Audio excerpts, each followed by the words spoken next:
প্রিয়জনদের সাথে ঈদ করতে বাড়ি ফিরছেন রাজধানীবাসী। ঈদযাত্রার খবর জানাতে ঢাকা সদরঘাট থেকে ঈদযাত্রার খবর আমাদেরকে জানিয়েছেন সহকর্মী মাহফুজা মুসলিহি।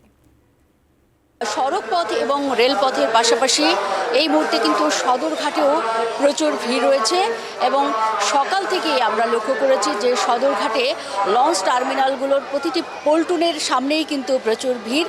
চিরায়ত যেই গ্রাম সেখানে কিন্তু তারা যাচ্ছেন প্রিয়জনের সঙ্গে আনন্দ ভাগাভাগি করার জন্য এবং লঞ্চের কেবিনগুলোতে যেমন অলরেডি বুক হয়ে গেছে এবং এটি কিন্তু গত মাসখানেক আগ থেকেই বুক হওয়া শুরু করেছে বলে এখানকার যারা কর্মকর্তা বা কর্মচারী যারা রয়েছেন তারা আমাদেরকে জানিয়েছেন। একই সঙ্গে আমরা দেখতে পাচ্ছি যে এই মুহূর্তে ডেক, লঞ্চের ডেক বলতে যে জায়গাটি বোঝা যায়, অর্থাৎ ফ্লোরিং করে কিন্তু অসংখ্য যাত্রী যাচ্ছেন এবং তারা প্রিয়জনদের সঙ্গে ঈদ করার যেই আনন্দ সেটি ভাগাভাগি করার যেই অনুভূতি সেটির মধ্য থেকে যেমন আনন্দ বোধ করছেন এভাবে যেতে।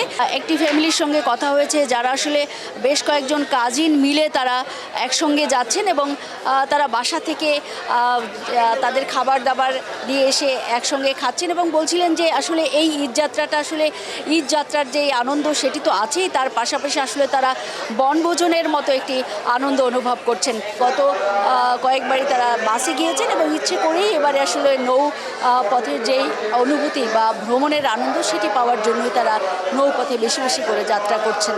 জি, এই ছিল আমার কাছে এখানকার সবশেষ পরিস্থিতির খবর।